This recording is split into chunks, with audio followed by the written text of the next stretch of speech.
Hi, I'm Meloni Bhatt, and welcome to day 2 of ET Boardroom Dialogues presented by Diageo. It's a space where the pursuit of sustainability takes center stage. Now, yesterday, we delved into the crucial topic of sustainable water practices by businesses. Today, our focus shifts to yet another pressing issue: carbon action and the challenges faced by businesses in defining and meeting their net zero commitments. So, what exactly does net zero mean? Well, it's all about slashing greenhouse gas emissions as close to zero as possible and finding ways to reabsorb any remaining emissions from the atmosphere, whether through oceans or forests, for instance. Now, in the Indian context, we all know that corporate action on net zero and broader sustainable practices has never been more important. Companies are realizing that going green is not just the right thing to do, but it's also a smart move for long-term business success. So today, we have an exciting lineup of one-on-one conversations with experts and roundtable discussion that will shed light on the efforts that businesses are making to reduce their carbon footprint. We will explore how companies are embracing renewable energy sources and share practical strategies that have led to success stories and address the challenges that still need to be tackled. Now, you can catch all of these conversations, which are on ET Boardroom Dialogues, on our website, economictimes.com. So I hope you're all ready to be inspired as we hear from industry leaders and explore the world of sustainable business practices.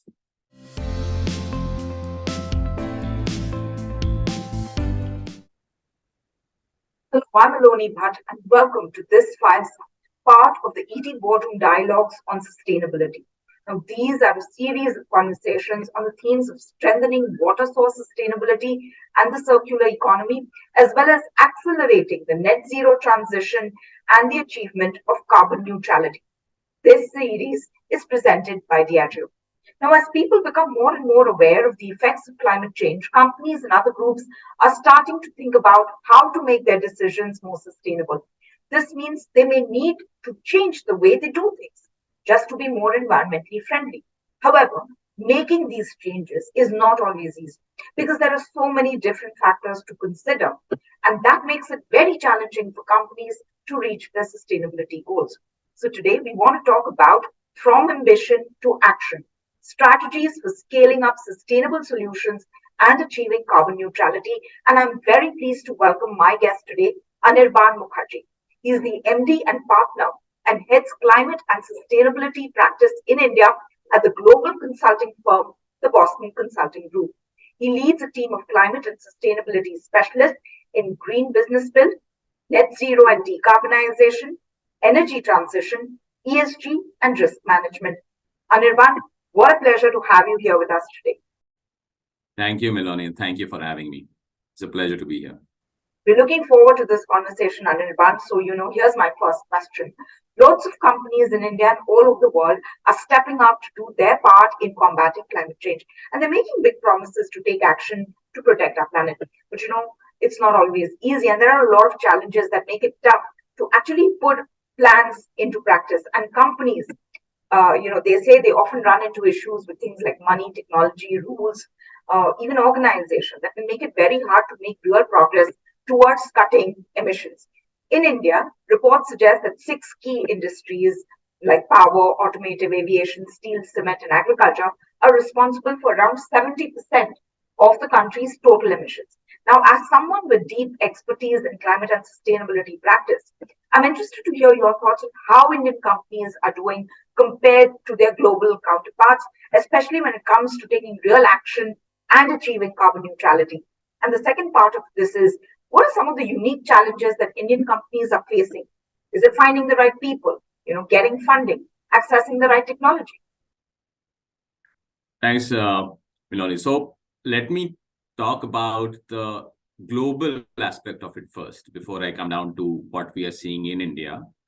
And at the very heart of it, it is important to first acknowledge that the carbon neutrality or the net zero journey is on the back of a transition that is taking place in the world, whether you call it energy transition, power transition, or ways of working transition. And that transition, unlike other transitions in the past, which have happened because of a new technology coming in or a more cost-efficient way of working coming in, this is for the sake of climate. So therefore, it is not a natural business decision that evolves organically. It's something that is being done in light of what we have to give back to the planet. And therefore, it is to a large part of it is the pace is being decided by how countries react, how countries are signaling, how the regulatory norms are shaping up, how the financing norms are shaping up. In that respect, at the highest level, we have seen Europe being at the forefront of it, whether it is on the back of their emission trading schemes or regulatory moves like CBAM, which have moved companies towards carbon neutrality at a much faster pace than the rest of the world. Second is possibly the US or even of late China, where again, the Inflation Reduction Act coming in, about $369 billion getting committed. That is exploding the domestic sector in terms of EV, in terms of green hydrogen, electrolyzer manufacturing, wind and solar, and so on. Now we come to the developing countries, and who obviously, like you said, the trade-off is much more stark for developing countries because we have to manage growth along with emission. There, I think it's a developing story, but there is an increased acknowledgement at a rapid pace. And I'll give you some figures here in India, for example. More than about close to 90% of companies are now disclosing their sustainability and climate action in the BRSR. About SBTi is one of the scientific target setters, and about less than 5 companies would set that target 5 years back. Now it is more than 125. So there is a large acknowledgement of moving towards that. And you can see it is on the back of government signaling, just like it has happened for the rest of the world. We have taken our NDCs, renewable sector targets, energy efficiency, energy intensity targets. We have the hydrogen mission. We have the SATAT scheme. And on the back of these are happening. So I think it's similar to what we have seen in the world. The government signaling, the regulatory signaling is picking pace. And following that is how we see companies also moving towards that. So that's how I feel the pace of India is happening.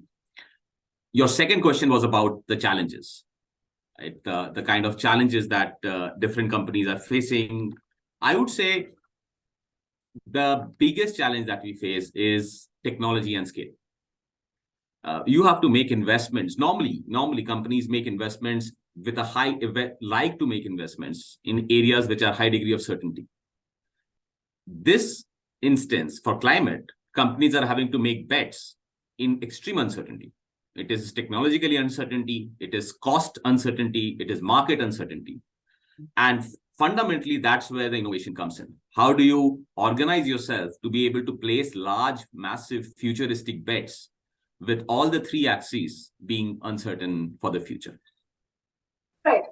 And how do you think companies are then doing? You're saying that, these are 90% companies are now reporting at least. But, what are these companies, or who are these companies? Are these the big conglomerates?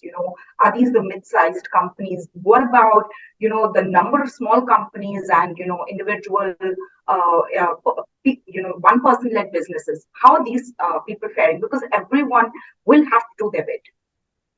Yes, I think if we now break it down to say whether it is those 125 companies who are taking on targets or it's the one who are declaring their emissions, I would say that there is a graded tiering that is happening. At the first tier, right at the top, are the emitters who understand that their right to operate in an environment, in a world that will increasingly become low carbon, is a matter of existence. So you would see the energy companies who understand that oil and gas will taper out at some point, who understand that coal-fired plants will get transitioned at some point. So it's a question of survival. So you'd see the oil and gas companies, oil marketing companies, energy utility companies, them being at the forefront of this transition. We have seen announcements by Indian Oils, BPCL, HPCL, ONGC, all of them coming in similarly on the power and utility side. Second is the industries which are heavy emitters, like cement, and you talked about some of them: cement, steel, fertilizer. So those are the heavy emitters who are understanding. Within that also, those who have an exposure to the global markets. So if a steel company is exporting steel to Europe, then they would be at the forefront of reducing their product footprint, because that is going to now hit a regulatory hurdle when they try to export to Europe, which is going to increasingly put stronger emission norms for their imports. So that is the second grade of companies which are coming in. The third grade of companies which are coming in are those who are able to see an opportunity in them. So, for example, we will be seeing, climate tech is a massive space globally. We have close to, if I'm not wrong, close to 90 to 100 climate tech unicorns globally. About 20 of them in China. India has only one, right? So that space we are seeing a lot of action where people are organizing themselves to capture this opportunity that is opening up. Is maybe the third wave that is happening. The fourth wave, to my mind, which is the most important one, are your individual entrepreneurs, your small and medium enterprises, MSMEs, SMEs, who I think is the toughest problem to crack, but the most important one, because they form the scope 3 of all the large companies. So that is a big unlock, which I think is expected to happen. And we can, talk about how to make that happen. But that, to my mind, is the fourth big unlock, which is yet to start coming in at scale in India. All right, but let's talk about it. So how do we make it happen? I mean, and linked to this is the other question that I had is, how can Indian companies actually commercialize sustainability, tap the market and win? What are the best practices that you think companies must adopt so that we can accelerate the transition to net zero? Especially because you very clearly pointed out that, there is no one size fits all formula. That's right. And that's why it's maybe difficult to give a few best practices. But let me give it a shot. So one thing which we have seen globally happen, companies being able to capture these opportunities on the back of their own net zero. So you would see large conglomerates in Europe, oil and gas majors in Europe, utility companies in the US, who have taken net zero targets. And the net zero targets necessarily mean they have to transition into elements like renewable energy efficiency, green hydrogen, energy storage, CCUS, and so on.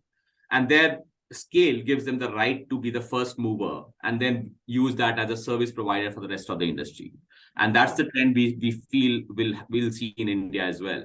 As large companies take their net zero targets, be it the conglomerates, multi-sector conglomerates, or energy majors, they will use some of their first mover advantage to get into these areas, which could be ammonia, hydrogen, electrolyzers, and so on. So that's one part. A second best practice which we see is financial innovation. This is a sector which will require a complete rethink on how you are financing. Let me give you an example. Whenever we see green financing, we talk about concessional debt. That is often not enough. You have to look at, when you're underwriting newish technology in a subscale market, you have to think of very creative tranches of capital coming in, which are somebody is giving you credit protection, somebody is giving you offtake protection, somebody is giving you a first loss guarantee. And the good part is there is a lot of liquidity in the market. There is sovereign capital, there is concessional capital, philanthropic capital, which is ready to play that part. It is whether you can organize yourself to draw that financing in. So blended finance is possibly one big unlock. So financial innovation, how do you organize yourself to draw different tranches of capital? That's second. And in our mind, those who can make that happen quicker will win this battle. Third, I think, is not done enough, and it should get done, especially in India, is government partnerships. This sector, this space will always be regulation-led. This space will always be advocacy-led. The government is also taking a net zero target. It's so unlike a normal. We have never seen a corporate and government take similar targets. But here there is a net zero target for corporates and net zero target for government. So how do you collaborate? For example, in the G20 presidency, India is proposing the Circular Economy Industry Coalition. Now, how do you leverage that? Indian companies leverage that to build up their opportunity set in the circular. So the government partnership is one big unlock. Fourth part, which we just spoke about, is your suppliers. If we are able to move, and we have seen some of the global examples. Southeast Asia, we have seen the Mekong partnership, where 10, 15 of large FMCG companies came together to bring their suppliers on board and create products for their net zero. So how do you collaborate either within a sector, or or with your suppliers. So that is, I think, a fourth important part to my mind, which could be best practice that companies feel as they go out to capital. That is a massive scale, and there is inability of individual entrepreneurs to organize themselves for net zero. So how can large companies play that part and capture that part of the opportunities? Maybe the fourth one.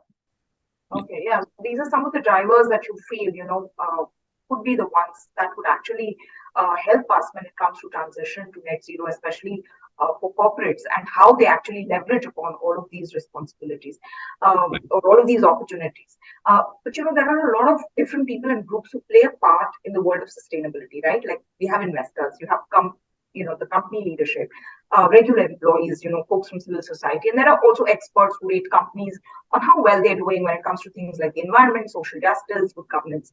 But experts in the sustainability ecosystem, and whom we've spoken to have often pointed out that there is really not a very clear agreement among everyone about what all of this means. How do we measure it? Or, how do we even use all the information that is out there? So from your vantage, what is the best way to create a single reliable source of information about all of this to help people trust the data they are seeing, and for companies to do the right thing that are sustainable and then also make money? Yes, I think the part about data and what really is green is one of the biggest challenges, and especially in some of the data dark sectors that we see, and even countries or regions where data is not easily available. That comes in a way of a lot of the financing that needs to get drawn into it. As a financier who's trying to invest in greenwashing is a big fear. Yeah. So how do you overcome that is through structures. And as BCG, we had done a study, and there's an interesting insight that came out is the different rating agencies, and they rate in terms of ESG performance and climate and sustainability performance.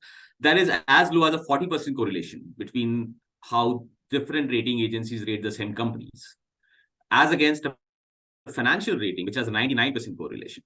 So there's a big gap between our understanding and interpretation of the data and maybe that's the journey from 40 to 99% is the journey that we'll have to cover. I think an immediate answer to how do we organize ourselves better. Number one is, I think these are steps we'll have to take. Like, to be a little technical, scope 1 and scope 2, there is a high degree of clarity in what accounts for scope 1, what accounts for scope 2 of a company. Scope 1 is what you're emitting from your own facilities. Scope 2 is from purchased energy. And so measure. I think there should be a high degree of bar in measuring and reporting your scope 1 and scope 2 is number one. Scope 3 becomes a lot more complicated because that's your upstream and downstream emissions from that. There we feel that there are two things. One is the Indian, we have to eventually develop our own taxonomy.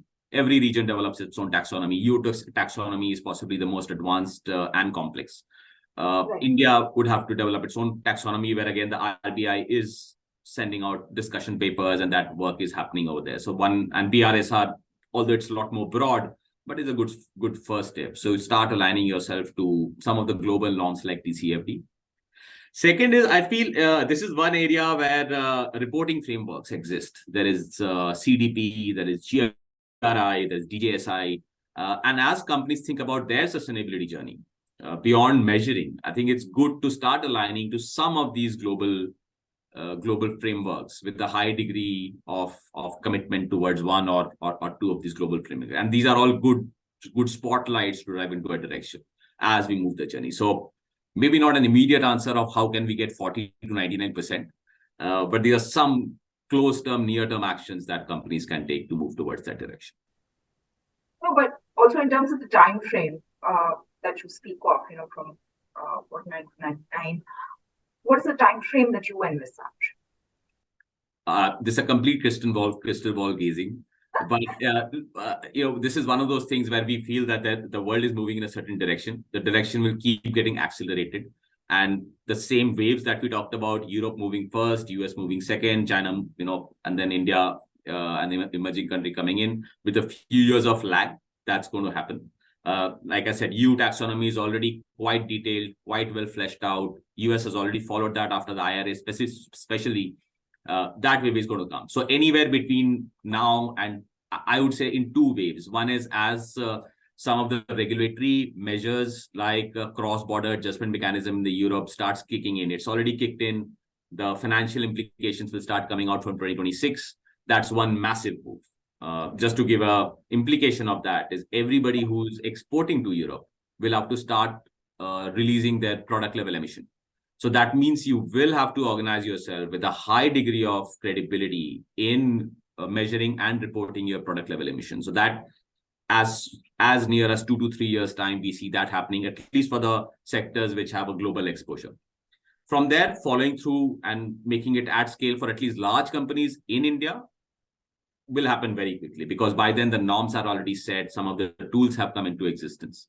So I think in the next 5 years, I would say most large corporations would have traversed the journey in having a high degree of accuracy in measuring and reporting their emissions, including large part of Scope 3.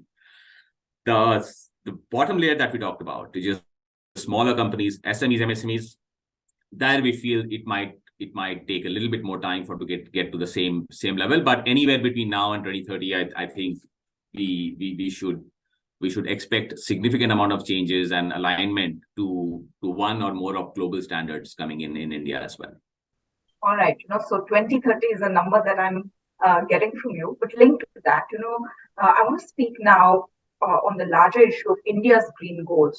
During the COP26 summit, the PM, Narendra Modi, he announced a plan to address climate change. And the plan includes the 5 main goals, as you'll be well aware of, to reach 500 gigawatts of non-fossil energy by 2030, get 50% of the country's energy from renewable sources by 2030, reduce carbon emissions by 1 billion tons by 2030, lower country's carbon intensity by less than 45% by 2030, and to achieve net zero carbon emissions by 2070. Now, what do you think of these ambitious goals? And is there a plan, or would you suggest a couple of ways in which India can move forward in terms of a blueprint? Yeah, I think before I dive into that, I think the one word we have heard a lot is the energy trilemma, right? It's the accessibility, the affordability, the energy security, and these are important aspects for India. And now there is a fourth, and now it's become a quadrilemma, if you may, where you've come in the sustainability of your energy sources. So I think we will move towards a direction in which affordability, accessibility, and security will remain top. And this transition is an opportunity for India, which is a net importer, heavy importer of our energy sources, to turn the story around. So it's not just about how do we meet our NDCs or how do we meet our net zero. Can we use this to also become self-sufficient in energy, to improve our overall energy security portfolio of sources? So I think that's the direction which really needs a discussion. Whether we will meet our NDCs, there is a high degree of confidence we will. We are already 175 gigawatt in renewable. We are adding close to 16 to 20 gigawatt every year, which is accelerating and reaching 500 gigawatts. I think we will get there. Now, once that part of your generation capacity starts to come in, what will follow is investment onto the grid and transmission. So that comes in. When that starts to come in, you start getting more electrification into your different sectors. Your grid starts getting more greener. Your company intensity, industry intensity also starts reducing. So piggybacking on that, the energy intensity targets should also come through. One part of the NDCs is also reducing commitment to reduce our overall, as a country, about by 1 gigaton that we want to reduce our overall emissions. A large part of that is your land use. To give some numbers, India is about 24% of our land mass is forest cover. And we want to go exceed 30, go up to 30 to 33%. That's one area possibly we might want to act faster. But again, there is enough and more opportunity there for us to meet there. So I will not, maybe on the NDC side, One part is the NDCs that as they stand today. Second, and that, like I said, maybe we should be on track to meet most of them. Second part is these NDCs or our national targets could also continuously evolve with every COP, and as the global warming targets keep getting more and more stringent, we might have to start moving towards a more 1.5 or 2 degrees as well. So that is the change part of it that we happen. But the third part, which I feel is a more important one to think about, is that while we do this transition, how do we create the manufacturing capacity in India rather than buying energy? So some of those moves that you're seeing in terms of incentives for domestic manufacturing of electrolyzers, incentives for domestic manufacturing of modules, of which will feed into the solar utilities. Those, I think, would be very interesting to watch closely. That how do we use this opportunity to also increase our security and accessibility for our energy going forward, and that I think as a country is a huge opportunity for us. Yeah, huge opportunity, and hopefully that is something that a lot of companies also can leverage. This is now my last question to you. In a future with more renewable energy, how can we make sure that economic growth benefits all people equally, regardless of income level, especially because we are such an unequal country when it comes to and we have great income disparities. I think there is one thing we have not spoken about, because a lot of the discussion that we have had is on the mitigation side. There is an element about adaptation and resilience side. So as you talk about the broader society, there are two important pillars that we should think about. One is, while we will do all we can to reduce our emission and hand in hand with the rest of the world, the climate change will continue to happen. Yes. There will be global warming. There will be impact on weather. There will be impact on agricultural yield. There will be more droughts and more floods. Unfortunate as it is, there is no looking away from it. So one part is, how do we say, and especially a country like India, where we have significant amount of people whose livelihood depends on this, whose income levels will be severely affected by climate change. So one part of it, how do you look at adaptation and resilience to make it genuinely safeguard our farm income, to genuinely safeguard the lesser income tranches of the population and so on. That's one. The second part is what globally is called just transition. And we are seeing more and more investment go into the just part of the transition, that it has to be just for all.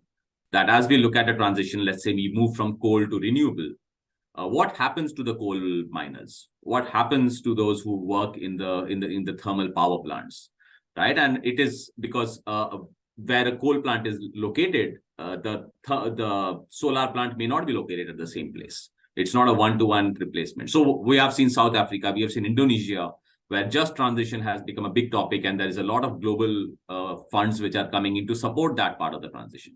So that we, again, as we move towards this journey, it will be important as a country to also think about the just part of the transition, and how do we leverage the global ecosystem, the global financing pool, to bring in, so that as a developing country, we take the community and the population along to be an integral part of this transition, and not be something that got left out.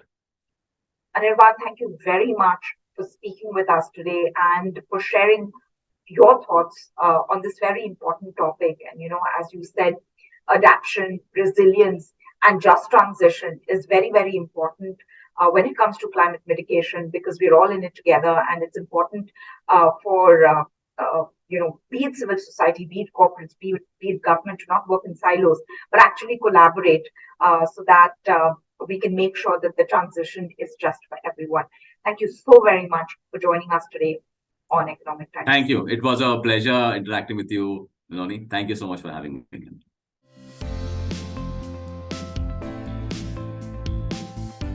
Hello and welcome to ET Boardroom Dialogues in partnership with Diageo India. Today we're putting the spotlight on sustainability and carbon action for a sustainable economy and ecosystem going ahead.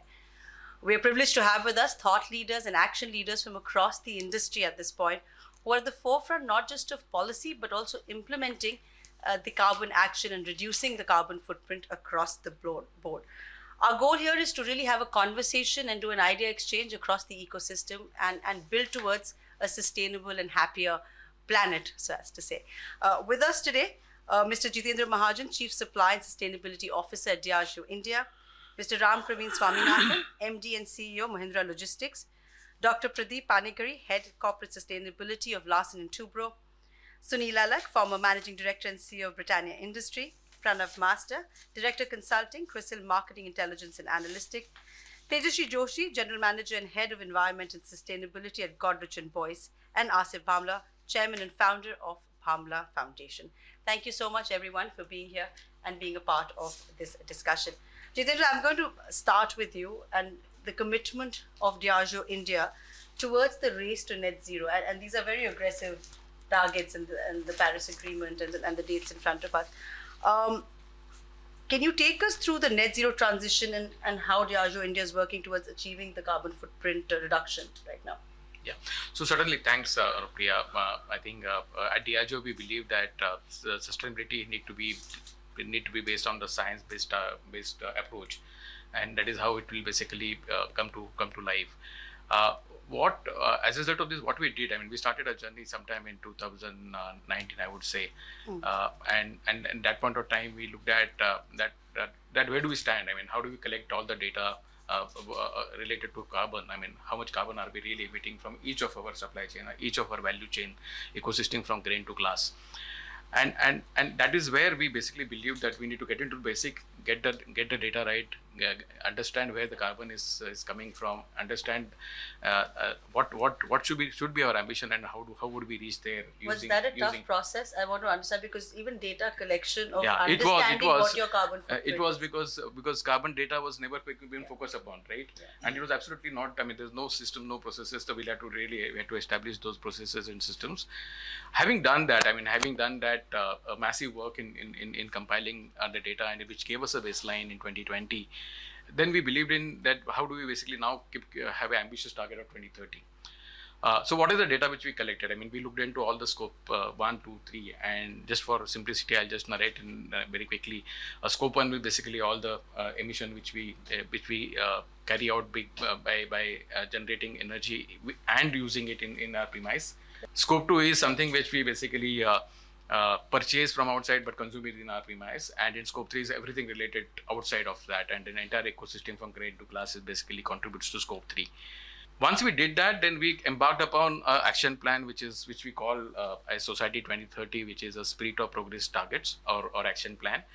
The action plan is largely a 10 years action plan which we have devised in order to run a business in a right manner. Correct. What it does is that what we believe that it would do at the end of it is that it would definitely basically make us a far better, far sustainable organization, but also make this planet a better place to live in. Having said that, what are the targets which we set in over there? I mean, one of the element of Society 2030 is pioneering grain to glass sustainability. Large focus is on carbon and water. And within carbon, when we looked at the target setting, we basically said that we need to be net zero by 2030. So in our direct operation, we should not, our carbon footprint should be zero. And that is a massive task from where we were in 2020. In scope 3, we said that we need to halve or reduce the carbon emission by 50%. And all these targets were really ambitious, and then really drove the organizations towards reaching there. And one way we said is that while we set those targets, we will also have action plan, short term, medium term, and long term, in order to fulfill those ambitions in a far more structured, scientific, and orderly manner. I am happy to share with you some of the progresses which we have made in last 3 years. And if you look at the direct emission at this point of time, we have reduced it by almost 95% from the baseline, leaving only 6,000 tons of carbon emission, which remains at this point of time from our direct operations. 80% of that also is basically from the residual emission from renewable fuel which we burn in our boiler. What it also means is that 100% of the fossil fuel has been eliminated in our direct operations at this point of time. Renewable energy, almost 98.5% is the renewable energy which we use, which is largely solar as well as the biomass based the turbines to generate the captive power. Now, having done all these things, now obviously that 5% which remains and 80% is from the residual emission. One way to sequester that, or one way to capture, is through afforestation, and then we are embarking upon that a mega afforestation drive in order to capture that balance emission, which would be inevitable whatever we do. And that is where the focus, that is where we have reached, and I believe that we should be on target in meeting our ambitious goal of 2030. So actually 2030 is a goal, I think, which across the board everybody is subscribing to, but there are multiple steps along the way. Let me come to you, Ram. At the logistics front of it, you're obviously at the forefront of, and it's very obvious to the naked eye about logistics and their carbon footprint and delivery, and what are the kind of steps you've taken at Mahindra Logistics? Did you also embark on understanding your carbon footprint upfront, or did you just feel what was the process of the policies changing, and what are the kind of steps that have been taken at Mahindra Logistics? Thanks, Anupriya. I'd say some things are very similar to what Jitendra said. I mean, we've got a goal to be carbon neutral by 2040, actually, in our case, but that's well to wheels, as we call it. Yes, glass to green to glass. I call it as well to wheels. And we did, we kind of baselined the business. We've laid out some targets, but really, it's been around 4 broad pillars. The first one is decarbonizing freight, which is the largest part of our business. And, we've been investing in electric. We have 30% of our last mile intracity logistics now is electric. Probably another 20% is CNG. So we've got a very mix there. We have got pilots. We're experimenting on hydrogen, on LNG, and a few other things. We've been big investments on what we call green warehousing. So, IGBC certified large warehousing facilities. Nearly 30% of that is now energy neutral. So we made some fairly significant investments there. And the third one has been circularity, which is a lot of operating processes, and that's where a lot of change management, and I think, frankly, a lot of culture management has come in. From the way we run our MHEs inside our facilities, the way we make pallets. So we've got, for example, renewable or recycled pallets, which we use in our facilities now. But the one which I think we're investing the most on in real terms, I think, is what we call advocacy, right, and accountability. So the advocacy part is the work we do with our customers, because we are in general services. And so we have to invest in working with our customers and help them move the needle.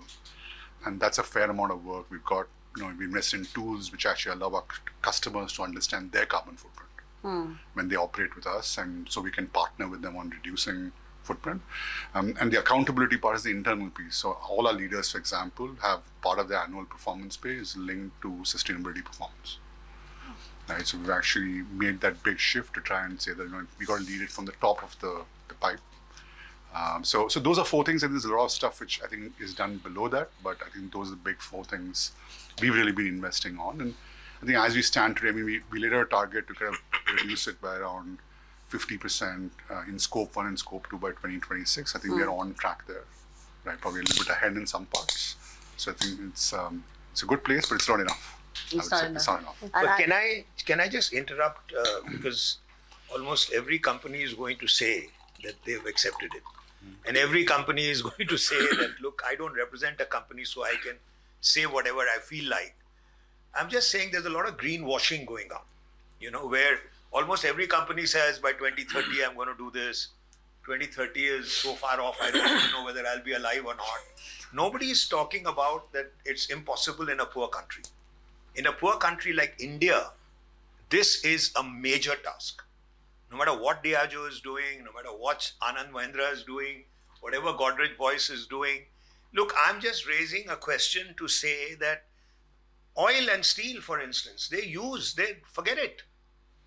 There's no question of them even achieving anywhere near zero.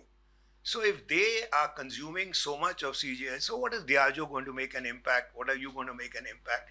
So unless we are able to discuss India as a whole, whilst America, France, Europe, can discuss. Population is going down. Yeah. They have a lot of water. They have, they've already done their harm that they had to do all over Europe and whenever they had to do it. Now they are putting it on India and China, which has got the largest population to take care of.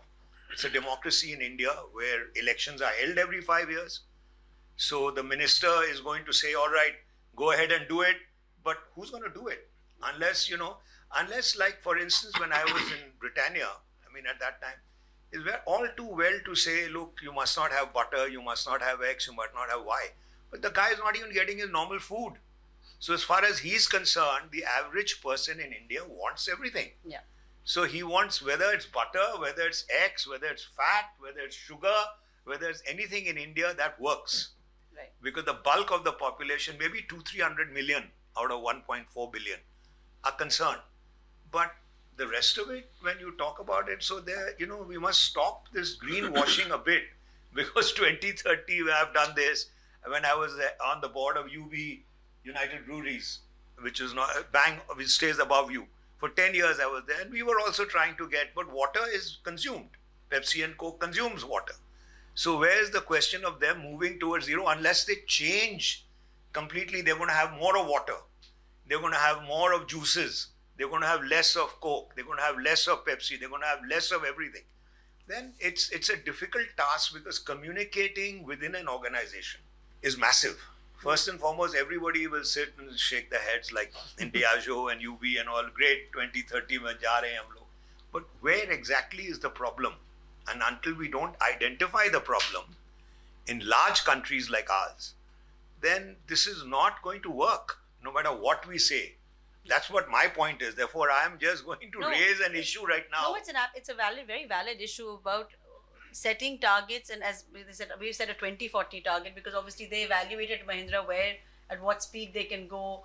Diageo took up their own timelines, committed to their spirit of progress, as I think the tagline is for their, and so everybody's evaluated. Obviously, it's not a bad goal to work towards, but everybody, yes, there's an imposition of 2030 which may not be realistic. A lot of greenwashing is going on. That's what I'm trying to tell you. I want to pick up that point of the cultural change that you said, that it requires a change across the board. It's not just too easy to this thing. I want to come and talk to Dr. Pradeep Panigrahi on this, because L&T is a mammoth. You're dealing with as the chief responsibility of energy and sustainability there, corporate sustainability across the boards.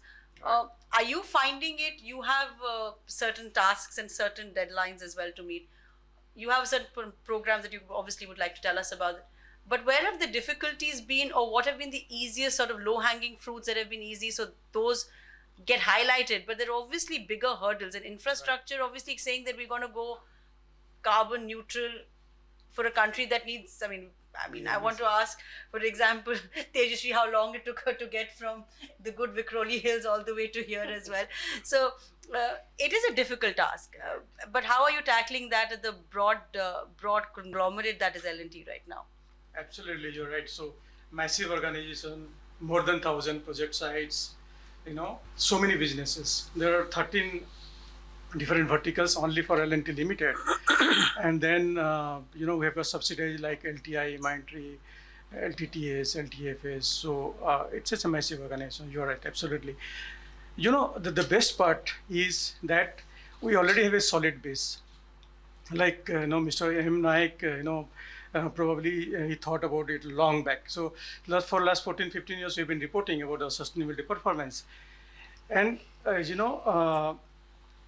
when we started our journey on being carbon neutral, we roughly around January 2021, we started this journey, and within a 9 months period, we could, we couldn't finalize our target to become carbon neutral.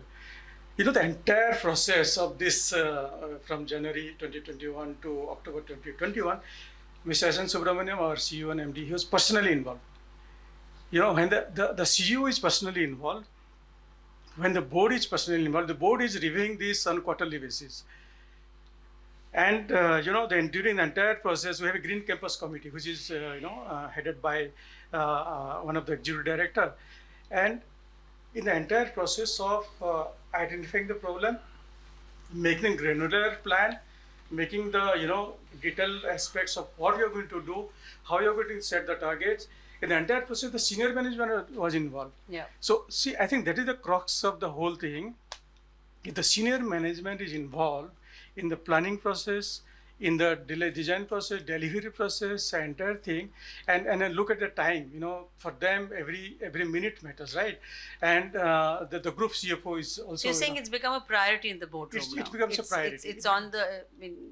It's on the agenda very high up versus and those who've taken it up 10-15 years ago like L&T are finding it easier than those who've woken up after the Paris Agreement was signed and then started to market it and we talked to but I'll come back to you about some of the programs that you're doing at L&T as well, but I want to go to Asif as well and then go to Tejashree. Asif, you work on the ground at Bhamla Foundation, you do a lot of work. When you hear of all this corporate work, do you see changes on the ground? Because, as Mr. Alagh was saying, that there are a lot of headlines, there are a lot of quotable quotes that come out.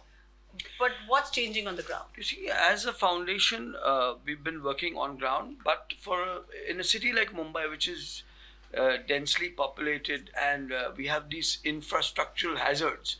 So with all of this, to work on the environmental endeavor also becomes a very big challenge. Yeah. But of course, everyone does its own bit. Like we have been now in this field, in the space for past 15 years on the environmental space. So there are two aspects of this. One is the ground level work, of course, which include few areas of work. Like for example, we have this renewable energy, the biogas plant that we've launched in Bandra in a very sophisticated area, with of course the support of the local political arrangements, the but residents' do you see corporate association. involvement? Have you seen corporate involvement? Yes, of course. Without the corporate involvement and without the support of the CSR arrangement, it's definitely not possible. So to reduce the carbon footprint, this arrangement, it's a segregation of wet and dry waste which transforms electricity to illuminate the entire vicinity of the high-profile area of a Union Park and Pali Hill and Bandra.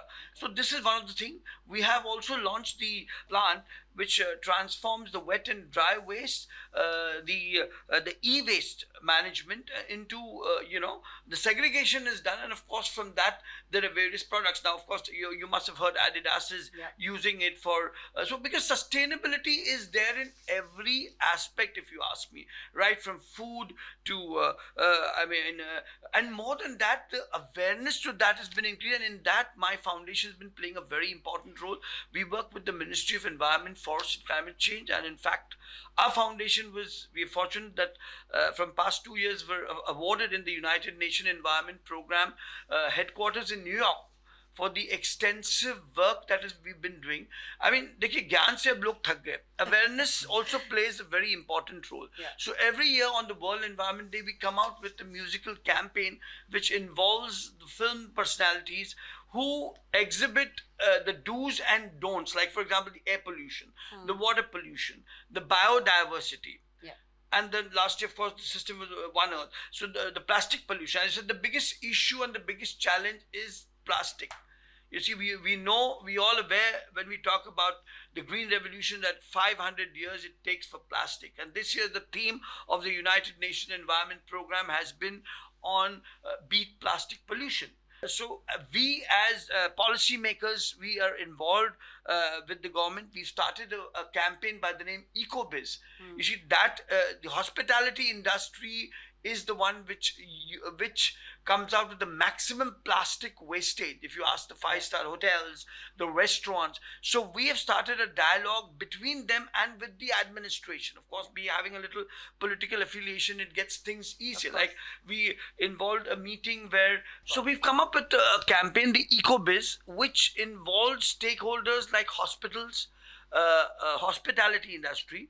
And these stakeholders, we had a joint arrangement with the policymakers in terms of the Mahanagarpalika to ensure that there is reduction in, we reuse and recycle. That is the main mantra. And these policymakers with these hospitality industry and the hospital heads, you see how we can reduce, because there's no place. The Devnath dumping ground is done. There's no place. So you have to ensure that your waste is managed by your own organizations, be it big hotels also like Taj Properties, be it big hospitals like the Ambani Hospital, the Lovely. So these awareness issues, foundations like us ensure that we play a role between them, the government, and us as an NGO. And sometimes policies is thought out with the right, of course, right sort of intent, but implementation is a very big problem. Like we saw with straws as well. Like they come up and say you cannot use plastic. The straws. Usage of straws, if you remember, the plastic was banned. Yeah. But now again, I think it is by large the largest menace. Of course, now the corporates have become so conscious. We have Diageo, we have all the big corporates. I'm sure they've stopped the usage of plastic and all. But apparently, still there is still a long way.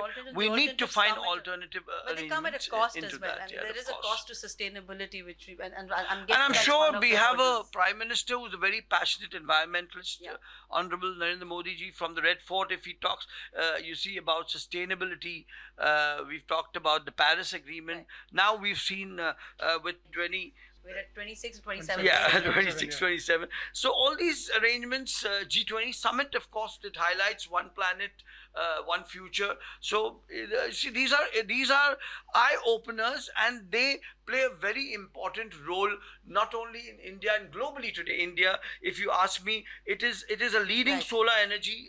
It's a leader for solar energy. It definitely put the spotlight. It put the spotlight where it needs to be. Tejashree, I want to come to you on the point where Asif was talking about how big corporates have to take the responsibility of taking care of their own waste. I mean, it's as simple as that. Take care of your own ecosystem. At Godrej, Boyce, you've done leaps and bounds in that area. How difficult was it, this waste segregation, usage of wastage? And you're in furniture and cybersecurity. There's a lot of things that go behind inventions and innovations as well. But take us through what has been the ground check reality of your movement at Godrej. So I think for Godrej, basically driving sustainability isn't new.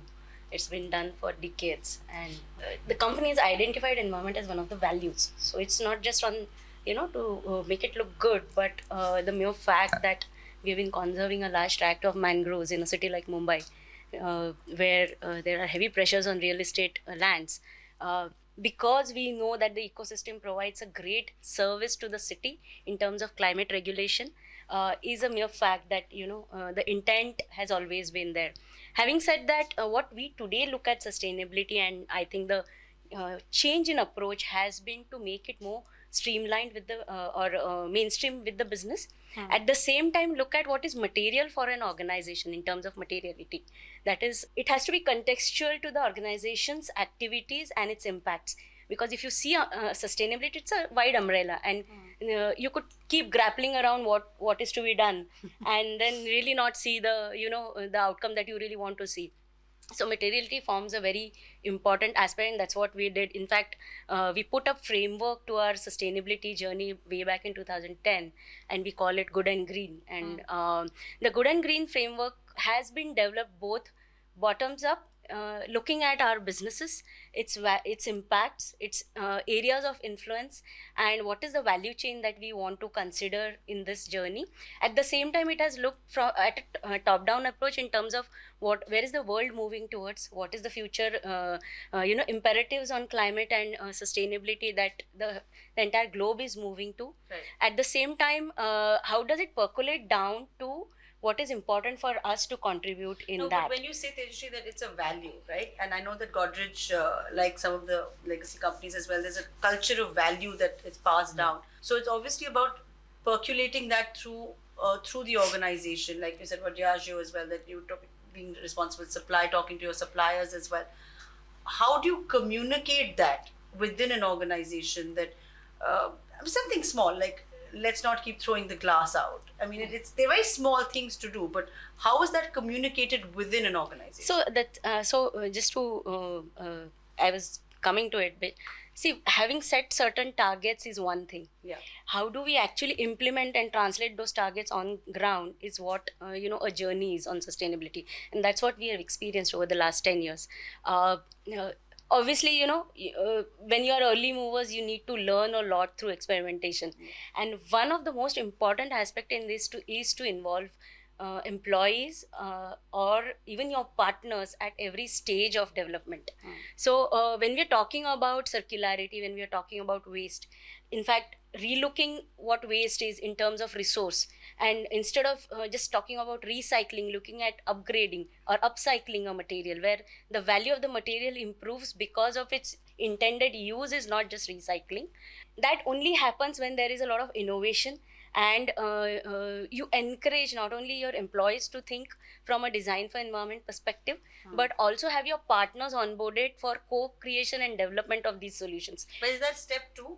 I mean, is that Yes. Is that step 2, because you first have to sort of Yes, clean up your own yes. house? if I Exactly, can use that yes, word, right? yes. So, Mr. Pradeep, come on that, because Tejashree mentioned about innovation. Absolutely. And at L&T, because you have the power of a tech company as well, and infrastructure on the other side, how are you collaborating that to make sustainable realities? And then I'm going to come to Pranav to ask about what corporates are coming to him and saying, where are the challenges at this point? And Mr. Alagh will then shed light on how to sell sustainability better to the consumer. But Pradeep, let me start with you. How are they talking? How are the pieces of invention and innovation talking to each other to make it happen? Absolutely. I think, I completely agree with Tejashree, and, by the way, I know her for a long, long time. So, you see, in our vision itself, we have put that word innovation, sustainability vision. So, what we are trying to do, how, having set the targets of 2040, how do you now drill it down to the ground level? Yeah. How do you involve everybody? And then how do you innovate to make things work, right? So what we do is, we have identified around 200 initiatives to around carbon and water. And those initiatives would, help us in a couple of things, like that 3 or 4 buckets. One is that we want to improve efficiency by 2.5% per annum. Okay. Okay. Elaborate on that. When you say improve efficiency across the board, Yes, across the board. So sustainably improve efficiency. Yeah, absolutely. So improving efficiency means improving efficiency of your, let us say, diesel consumption. Okay, you want to improve on that. Your petrol consumption, or any other acetylene or whatever. So overall, 2.5%. Sorry, 2.5%. Then what we want to do is abatement. That is, basically we are looking at biodiesel 5% by 2026, solar 50% by 2026. So today we are at 10%, and do we want to reach? Give me an example of how you improving this efficiency. Right.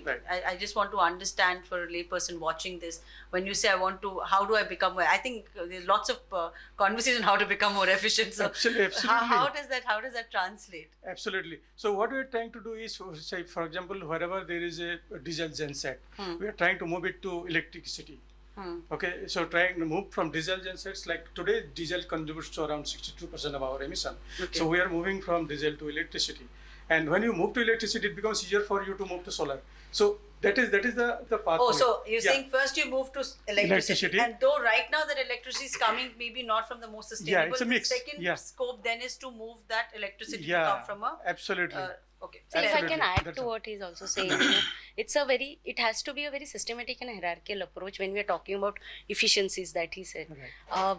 You start basically in terms of getting visibility of your consumptions, and that's where the whole technology in terms of IoTs, in terms of artificial intelligence come into picture.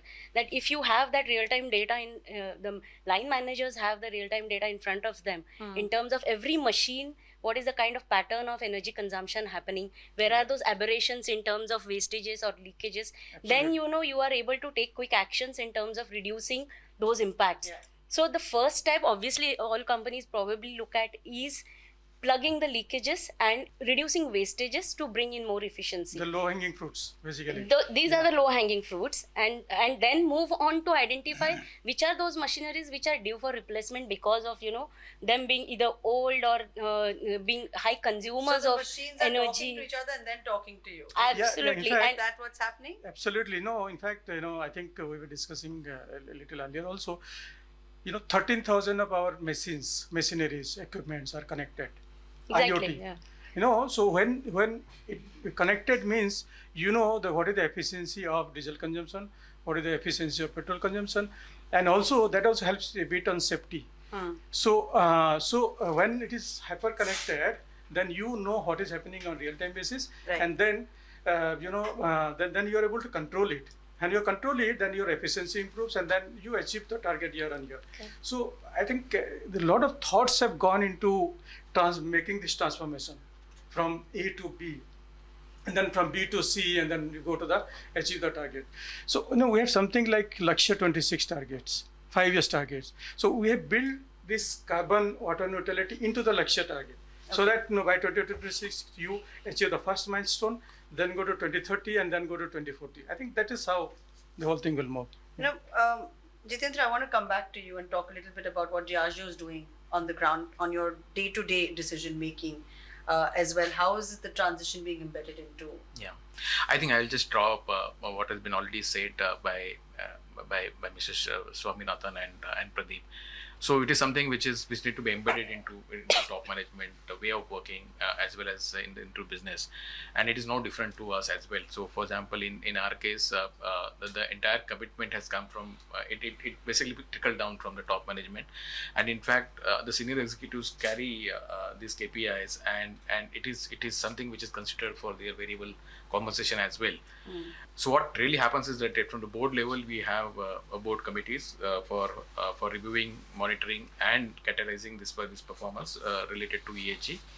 Then at executive level, we have the monitoring team, which basically a cross-functional team which looks at opportunities from time and again on what can be added, what can be done more, reviewing the data, and then as Tejashree also spoke about in terms of the interconnected world, you basically have a real-time data where you can take immediate actions in order to make sure that you deliver those results. Having said that, and what really happens is that when we actually flow it from the top, and then when you embed it into the way you do business, it delivers some significant opportunities to make a difference. I'll just share a couple of examples. For example, in alcohol industry, for example, if you buy any of the premium products, a year back, you would always see mono cartons or the lot of paper which is basically being used to attract consumer. Last 1 year back, we took a decision because of this embedding sustainability in the business. We could be able to take that decision. I mean, no one could have thought about it earlier.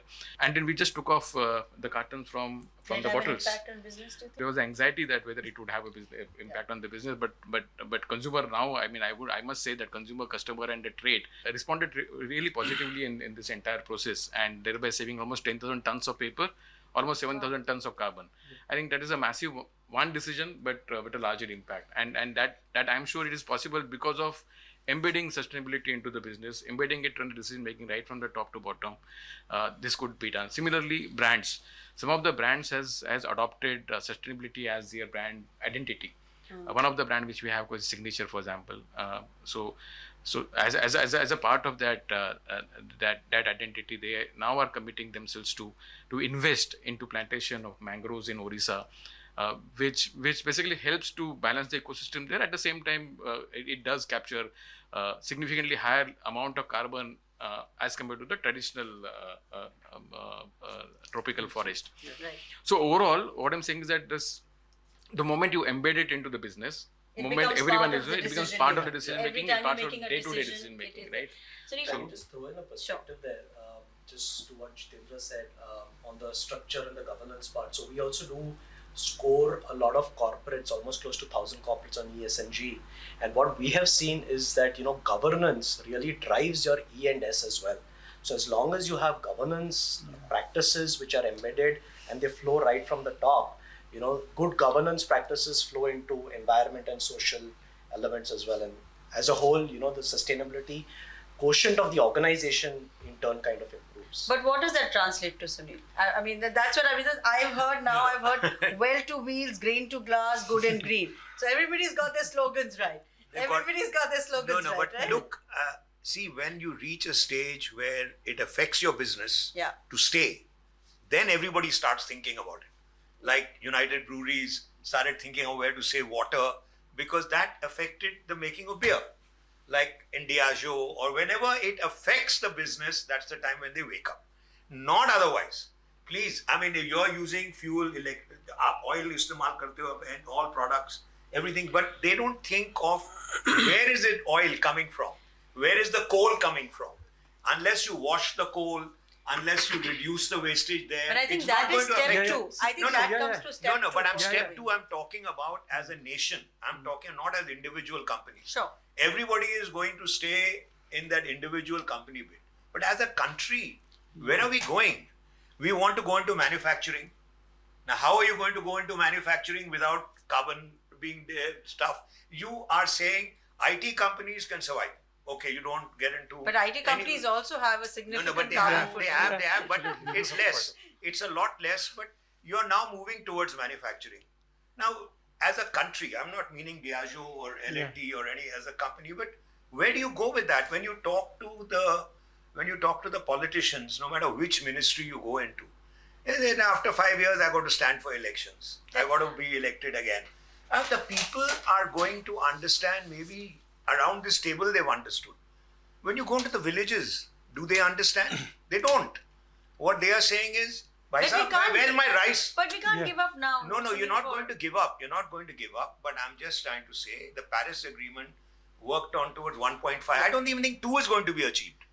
Forget about 1.5. Well, the Paris Agreement today, we are talking about where we are going to go. Maybe 2040 instead of 2030 for Diageo. Yeah. What I'm trying to say is that until we don't look at it realistically, until we don't look at the problem in terms of India as a country, it's not going to happen. It's not going to happen because we on a table have taken a But we on the table are India, right? No, we are not. That's the problem. But we are the industrial ecosystem. No, but if you're going into manufacturing like let me go to the logistics. I understand that, but I think the contrary view would be, we're all necessary. I understand we are necessary but not sufficient. No, it's not sufficient. That I know. Every effort is not sufficient, but I think somewhere it has to start. It has to start somewhere. As I was talking about sugar, it has to start somewhere. Start labeling your products. Everything has to start. But to say that, look, in the next 5 years or in the next 4 years, we're going to achieve it, no matter what you do. But if I take one second. I'm just finishing. Sure. Let me finish this. Of course. All I'm saying is that you brought it into the values of the company. How many of them have made it into where your promotion depends on it, when your increment depends on it? Then you'll know in an organization that my increment will depend on this. That's when you will know when you brought it. Which is what... Diageo, every company is greenwashing today, saying nobody is arguing with you with the concept. Of course. Everything is going to be accepted. But like if you wash the coal instead of transporting it for thousands of kilometers, in India you have to transport it. But if you wash the coal in advance, you save on wastage. See, when you say wastage of electricity in India, I mean, where are you going to stop? So I would not agree with what you were, some of these points you are saying. I'll just give you a couple of examples. Some of the early movers, L&T, Tatas, Mahindras, there are many companies. They've done fantastic work in last at least 10-15 years.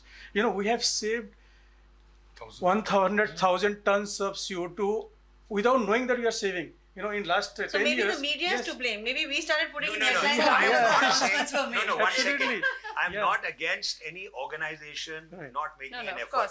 Yes. All I'm saying is that we should focus on what should the country do. And what does the country need? And what does the country need now? So the point of view. So the point of view here is, while country has taken a target on decarbonization, and we'll talk about the Panchamitra and so on and so forth, as corporates we need to do a bit more, because when we are talking about a country, it is the entire social movement which also needs to align with it. When we are talking about phasing out coal, it has to also look at the social aspects of livelihood of people who are dependent on coal. So the transition will have to consider all that. But as corporates, it is probably easier than a nation state doing, but therefore the corporates need to do it in a more accelerated way to facilitate the movement of the company. For instance, now in UB, is it CSR, the activities that we were looking at? Is it easier for you to make a school wherever you got a factory, or to save carbon footprint? Which one will you do? So, one second. So let me differentiate when you're talking about... endless money, you're supposed to do everything. You're no question. I think the government says, I have endless money, I'm going to give rice, chawal, everything to everyone. No question about it. So, but you're forgetting that India's... So and I don't think you need to pick one. That India's commitment to renewable energy. Yeah. If you see, I mean, I've got a list of what we should do. No, so at just this point... Raising an issue. No, so this point I have... hydrogen, you see, that in itself, you see, the government in itself is very committed towards issues when it comes to supporting of course sustainable industries. When I mean, especially if you see there is greater investment in renewable energy sector. There are tax credits, there are subsidies, and feed-in tariffs. So these are all the kind of support, the backups the government is offering to ensure that there is more attraction in terms of investors in business houses also to transform into sustainable arrangements. And if I may read out, there is India has become one of the world's leading solar energy markets, and you see this Pradhan Mantri Kisan Urea Suraksha thing is also gained a lot of momentum in terms of supporting the farmers to ensure more and to give it a fillip to the agrarian economy. But that's exactly what I think the point that even Pradeep, Ram and Jitendra, Tejashree were making, that when it comes top down, the dissemination of the culture and the ideology becomes easier, but it doesn't go away, as Mr. Alagh is saying, without its challenges, without the holistic view. Pranav, comment on this as well. Just to the point that you also made, I think they're valid points, and in that context, I think now increasingly corporates as well as government is talking about just transition. That it has to be equal across, because there's going to be loss of jobs. So what should we do? So there's upskilling that is happening. So but upskilling is very, I mean, I can tell you, even for someone is skilled in, suppose I'll give example of in media, to upskill yourself from being, say, just print to multimedia to starting to do Instagram live it's massive even for someone who's on the upper end of the education banner. How that movement on a ground level is a mammoth task. That's exactly what I'm saying. I'm saying that from the beginning. Top 3 concerns that corporates come up with you with. I mean, we've heard about. I want to talk about the challenges up ahead with Mr. So obviously, you interact. Anybody with the ESG in their name at this point in their corporate card has had a very busy time over the last few years. So when you're sitting at a table with the likes of thought leaders and action leaders across, what are the top challenges that they're looking to address or solve at this point? To add more fuel to Mr. Alagh's argument. He's got all the water. We are the fuel. He's got the water.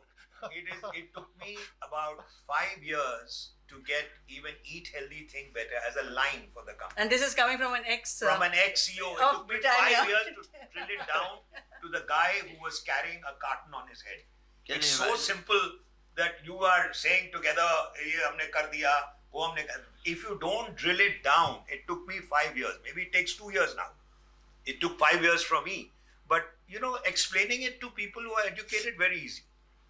But drilling it down becomes the other. I raised that question on rice. That's always... I raised it with Anand. That has always been the biggest challenge. On-ground execution is something which has not been something which has been an easy task. It's a challenge. We should spend more time in discussing how to overcome that challenge. Which is why we're having these dialogues. What everybody has done. We've all done greenwashing. Which is why these dialogues and seminars like this, you come out with some Pranav, I still want to outcomes. hear the challenges, because I want to know beyond the greenwashing. There is obviously, when it comes to scope 2, scope 3, and everyone agreed to it. Nobody is saying this is an easy ride. This is not. What are the top 3 troubles that people? How are we going to navigate? Okay, I've put solar on my rooftop. I have segregated my kachra. I've made my kachra into electricity. But what after that? There's a lot more to carbon zero as well. We made it sound very simple to Mr. Alagh. It is not that simple. was going to take him on a day tour. No, everything that you're saying, it appears as simple when No, we're it's not. discussing it. When you actually go down and do It it, was not. It was not. it is becoming impossible. No, because Sunil has gone through the grind, Yeah, right? yeah. From I'm the just telling execution you, at a the ground simple line level like that. to optics. I mean, You know, there are two different it's things, you see. It's very very easy easier to to convince and say and speak. value of the Jैसे company and Sunil say. ने बोला, on ground level, the same thing, the execution and implementation So where is is certainly the a big challenge. execution? Where after the boardroom to the barricade of the corporate corner of the corporate office, what are the challenges now, Pranav? See, I think clearly, some of them have been Not the highlighted. presentation challenge, not the kinds they put on the PPTs. I mean the real challenge. See, I think the real challenges are clearly one is in terms of a long-term policy and regulatory clarity also. So, for example, a lot of corporates today now we're talking about renewable energy. Yeah. There are clearly at a state level significant hurdles which are there, be it administrative or be it from an economic standpoint. These are actual implementation hurdles which are there. So what is critical is for corporates to make those investments in sustainability, there should be long-term policy and regulatory clarity. That this is the roadmap that India as a country envisions. These are the incentives today that are available. They will be phased out in this manner. These are the timelines for No, it. but in terms of government policies, if you're saying in terms of ease of working, if you see from what it used to be earlier, Absolutely. But the there's things no are balance. simplified. Nobody's Things are questioning. simplified. Nobody's questioning But that. what was 10 years ago, reality to 10 not years, that we are all comparison. moving in the right What direction. Pranav is now saying is 10. So if What you will you give no, me 10 no, years from now? No, he mentioned a point wherein there were various challenges. I mean, not that I'm just saying on behalf of the government, but if you see from what it used No, to I'm be, doubting the what policy I think. paralysis But the policy and the from here to 10 execution years out. I think that's and the point. and the He's levels not- of because a lot of He's saying So he's not Ram talking wants about to know that 10 yeah. years down the line, will Correct. this decision I'm making See, because be a lot of able these to be investments- executed with the Yeah. tax So I benefits think that I are think available what right he's now. saying is not the policy paralysis. What he's saying is about the uniformity and consistency lot of these and clarity on solutions are policies, which is technology changing. intensive, they Of are course, the space capital is intensive. evolving. That is probably I the agree reason. with Pranav to a Yeah. great extent, because when we sat down to look at this going from 10% renewable to Correct. 50%, what Pranav is saying, exactly we are facing the same problem. Yes. Yeah. And now, so we have put how do you go to the next level? So we are putting up a structure, we are putting up a team who will work focusedly only on this. And also, of course, there will be investment from different, from business, outside the business and so on. So I think the policy challenges are there. And like, for example, renewables, each state has its own. its own policy. That's where it is coming, state to yeah. center. State to center. There are center and then There there has to is be You uniform know, very policy. state I'll state give you a dialogue. very Yeah. small example of when I was heading Britannia, we had X amount of money for charity. Now, cancer is damn good, AIDS was very good, this is very good. So you spent small, everything, you never got known for anything in that company. So I said, no, we are going to go in to save the tiger. That's it. So anyone came for cancer, I said, very good, but please leave my room because I don't even have 1 rupee for you. So until you don't focus yourself into an area of involving a community, then you will not get known. As a company, you will not get known. No, but I'll As tell a you, country, every corporate now has made it a policy to take up a cause. No, you have If you ask me in terms of That is policy CSR, mandated also. policies No, no, are no, fine. But I'm just saying, in now terms of India, CSR in India, also, for like instance, Godrej, I mean, we are now working closely with Godrej. I'm you sure you're have a aware. head- You have a job for head of sustainability for that reason, no? Because he's passed it on, saying a team will decide. So if you what we see, have to do. Godrej is doing. I mean, it's a very credible thing that in which Godrej is involved in a very big way in reducing the carbon footprint measures. They've been doing a lot of strategic I'm steps. just- The kind of work, I was myself very taken away with the kind of work they're doing for the protection of mangroves. No, I'm not I mean- taking away from Something what that Godrej Jitendra has was done, talking about with or what Diageo. Diageo is doing, or what Mahindras have done, or what you're doing. You're But we're all still doing on the same point job. number one. We still have this. Just a couple of- I think the it- arousal on challenges is a lot more right now. That should tell you No, what the because see, balance when is. we are talking about 10 years, 10 years targets and perspective, it comes with the challenges. And if we have transitioned for 10 years, we've gone through those challenges, and then not all are overcome, of course. But there are many that you find solutions to. Sure you do. There's no question in my mind that you don't. So it But is I'm not saying now for greenwashing India, when we are setting in targets. India, for instance, we have a lot of land. We have a lot of sunshine. But we have, one second. But we have land places not where we want the No. land. We have a lot of abundance of wind. Now, we Yeah, should you're invite right. I agree on that. foreign companies in to say, look, I we've think got it India compared to any other India country. is I think the there are Why a best don't you in- come and invest here? Are they investing, Pranav? Absolutely, at least Are on the they coming renewable in? on the renewable energy side, all large corporates from the European market are present in India. There are huge number of sovereign wealth funds, private But are they equity doing it alone, funds. or are they collaborating with? So there are typically platforms that are available which are investing in renewable energy, and they're backing them Okay. through equity So is funding infusions. a problem? Is funding the cost That was the efficiency a problem? That was the other point which I was going to bring up Yeah. in terms of finance availability. Maybe say not for larger corporates, but today we have a very large base of MSMEs as well. And I think, if India as a country needs to progress, I think they also need to move up in the sustainability curve. And I think from their perspective, I think availability as well as cost of capital could be a concern. And I'll just answer to that, cost, he says cost of capital. So green finance has become another, big thing. We have raised 107 million USD recently, SLS, Sustainability Linked Loan, recently from Sumitomo Mitsubishi, Bank. Mitsui Bank, sorry. So, when you have a good plan, good target, people are ready to invest. If you do not show what you're going to do, if you're not very granular, they'll not, spend money on you, right? Or they will not invest on you.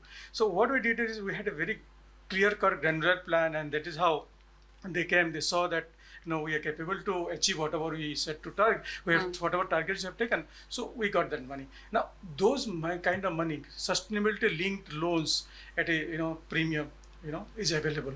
So I think we should tap that market, but that's available to One you. more, You're L&T. Anupriya. But you're L&T.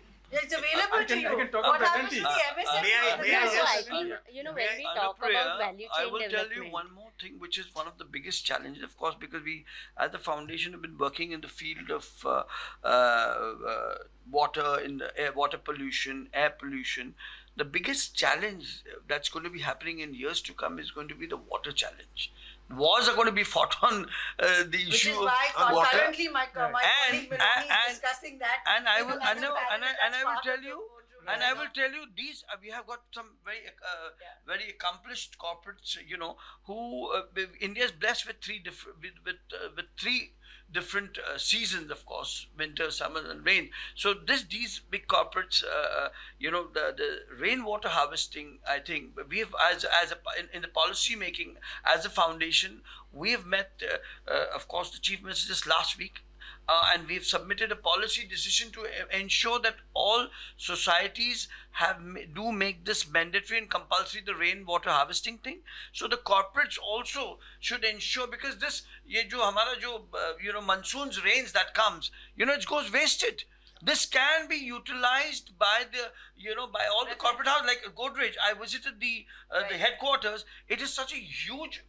It's got acres of land. So within that, the kind of water that we can save, we can, I think, use that for the entire year for our own purposes. You don't feel like you're in So Bombay when you're in the mangroves of Yes, Godrej. exactly. For So instance, that is carbon tax. that's a very big issue, because the scarcity for water, Sunil, I'm telling you, Yeah, I know that. we And understand. I'm Every summer we have a 2% cut, a 3% cut. So we have to ensure that we have our own reservoir, and for that, this policy making, in which my foundation is going to the is world is playing a very saying important role. to have a carbon tax, and that will make Indian steel far more expensive than what it is. Now Tata Steel and all are all fighting it, and the government of India said, give us more time. Yeah. Another 10 years, another 15 years before we bring it down to zero. So the question of pressures will keep on arising. Correct. So therefore, the government of India is asking for more time. Why should we have more time? Like everyone is saying now, 2030, 20. You must do it. You have to do it. But But then But always you there's find a something, Sunil, you there have to has find- to be set target. No, I understand that. But there's also government, pressures. without the stakeholders, without the, I agree with you on that. it's always a That part team is work. very- Despite of this fact, we are You see, not. the Prime Minister's committed for we for are- zero carbon by 2050 in the Seven now. 2017. 2070. So in fact, I was saying 2070. that many of the challenges. He's committed for that. Sorry, what I was saying is that many of the challenges basically leads to opportunities, and Yeah, that of is what we have seen earlier also. And then I believe that most of the challenges will get converted into opportunity going forward. And particularly when we talk about MSME, I mean, as the large corporates basically started focusing on the scope three, and then really ambitiously go behind that, MSME will anyway be part of it. And as MSME come in picture, I think the impact will be at least 25-50 times of what it is today. Yeah. And if that is going to happen in next 5 to 10 years, then one would see it is over encompassing the benefit and the effect of that.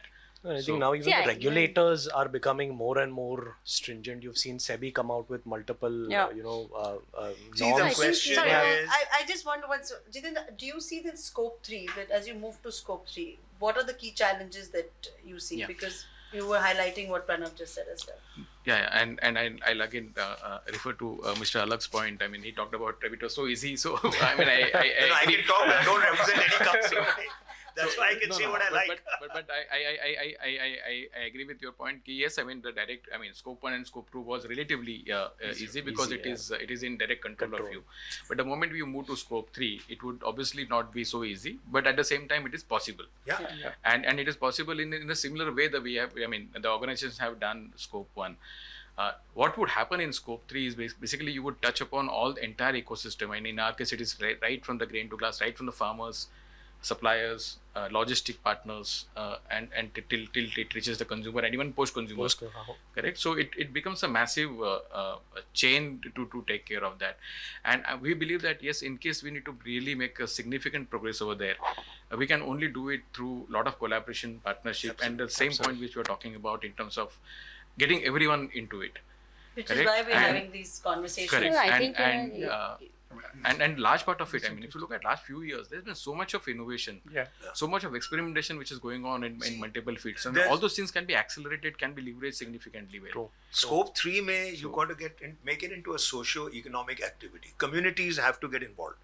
There's no question. Exactly. I'm not taking away from anything that so far what we've done. Please don't think that because I was a cat. Community engagement. But I'm saying, Community engagement is a core. I agree why with don't Sunil, we definitely. go out and say, Without that, we are there not- is. Okay, we are.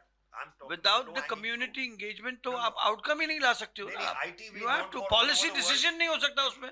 Policy making के लिए you need to have community engagement. Bhai Sahab, we know IT is one where we go all over the world. Everybody talks about IT. It's the least of the whole gang of manufacturing. It does the least. So therefore, there's IT. Why don't everybody bring their IT and reload into India from all over the world? See, there are many opportunities, but we have to focus on just the next couple of years has to be focused on not on so many things. Because if you focus on all, you're going to achieve nothing. आप What अगर have we community realized आप is- अगर community engagement की बात करते हैं Anupriya, for a small thing I'll explain. We have this center, so we have these rack pickers. So these are all the poor But people that's who what come Sunil from said, this that poor is- society. They're playing such an important role. You see, ये जो rack picking But से we जो can't start from there. The corporates Renewable can't power. start Actually, with it the is, focus. you They know, have to when we start talk with the about- broader no, Yeah, corporates exactly. are definitely hiring. No, When corporates so are when we definitely actually talk of a engaging with corporate- with NGOs and with organizations who are involved in in activities like this and for the greater good and of course नहीं मैं इस पर बात करूँ because Sunil mentioned No, no, I community completely- engagement. No, I'm listen, just referring to in that. Godrej Even is a a big small community. community plays such a vital role in larger interests of sustainability for the overall development. But Sunil has touched a very, very vital point. You know, just because we have to, meet the targets, we cannot go all over. Right? Yeah. No, we have to focus on three or And four that's where, key the points. materiality That's the point. aspect when we Absolutely. talk about So sustainability focus come on into 3 or 4 picture. points. And Efficiency, when we actually, renewables, technology, retrofit, whatever retrofit you can do, innovations, 4 or 5 key things you just focus on, and majorly scope 1, you just focus on 3 or 4 things, you can achieve a lot. See, and scope 3, you know, what will happen in scope 3? My scope 3 related to his scope 1. Yeah. My scope 3 related to his scope 1. True. So it's You're all right. mixed, Then right? the ecosystem. See, when we are talking about the whole value So we chain all have to- transition, when we talk about a corporate's value chain transition, that's precisely what we Right. do. That as a corporate, these are your certain impacts in scope 1 and 2. But when you bring along your value chain or supply chain with it, you know, you are talking about their scope 1 and 2, which is your scope 3, right? Rightly what he was saying. We drive this cluster programs for our suppliers. It not only improves them on quality, not only improves them on their processes, but sustainability as well. And you know, today when we are talking about carbon border adjustment mechanisms and these kind of onslaughts which would keep coming, you can't isolate yourself from that because you are not an island. You know, you have to, and there is always an aspiration in MSMEs to also become exporters. So the moment you want to think about it, you need to elevate yourself to the level where you need to cater to that markets. And that's where, you know, large corporates can handhold their value chain in terms of improving their status on these indicators of sustainability. What will also start happening is, since we're doing a lot of work with even banks and financial institutions, they are now talking about integrating ESG into their credit appraisal mechanisms. Yeah. And as that starts happening, you know, there could be covenants that get starting built into loans, wherein, you know, either you have to have a roadmap for the future, how you're going to green your, you know, your projects, your organization, or otherwise you live with higher costs. So, you know, with the banking system also coming into play, you know, things are going to change for the better. Now I'm going to get closing words around as well. I'm going to start with you to understand, as a large group of Mahindra, we've got, like L&T, you've got tech on one side, auto on the other, logistics happening. How easy or difficult has it been to collaborate the sustainability ideology across a group? I'm not talking about just about the policy that is coming from the corner office. I'm talking about utilizing the efficiency of all the arms to the best of the capability. How easy or difficult? Because if it's difficult within a company, then when you go to scope 3 and go to an MSME, it's going to be even harder. No, I think for us at least, I think like many of the other groups, this has been kind of a long-term game. I think Sunil mentioned we've been built on this RISE philosophy now for a long, long time. And it's been very embedded in the way we work. So I think collaboration inside the group has not been hard. Okay. It's been easy for us to get things together. You know, we have a group level sustainability council, a lot of our leadership sits on it. And therefore the alignment, I think, comes in quite naturally. I think our larger challenges have been aligning internal policy with, I would say, the divergences of public policy, right? And the fact that these, there are divergences around there. And I think, so that's been one challenge. The other one is, I think as you get to scope 3 is a tremendous multiplier. But also requires real investment in the ecosystem. Because, for example, for all of them, my scope 1 is all their scope 3. Right. Yeah. Right. In real terms, what is scope 1 for me is scope 3 for all of them. Right. So I think it requires this incredible investment in kind of really partnering, and that's where there's a different challenge in how do you get incentives sorted out around your ecosystem. But Rampraveen, I mean, what you're doing is that if I know that you are into EVs, you are into hydrogen fleets and things like that, I would try to come to you, right?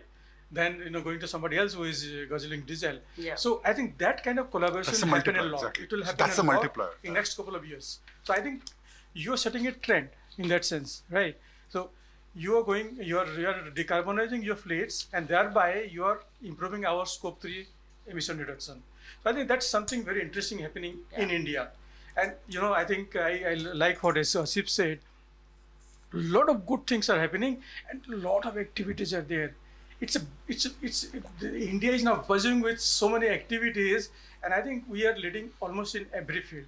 So that's something very positive. I think on that positive note, obviously it was very clear from the discussion that there is a lot of headlines that media catches on to. There's a lot of greenwashing, but there is a lot of real groundwork that is changing, and that's exactly why we're having these dialogues in partnership with Diageo to discuss where the ecosystem is at.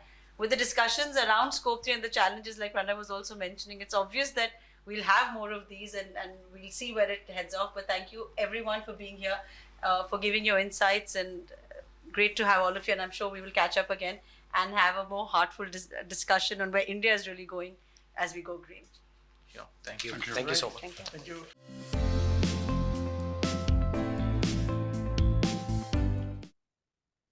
Hi, I'm Maloni Bhatt and welcome to ET Boardroom Dialogues presented in partnership with Diageo India. This is a series of conversation to spotlight water and carbon actions for a sustainable future. And at this closing fireside, I'm very happy to have with me Madhulika Sharma. She's the Vice President and Chief Sustainability Officer at ITC. ITC, as we all know, is an Indian conglomerate.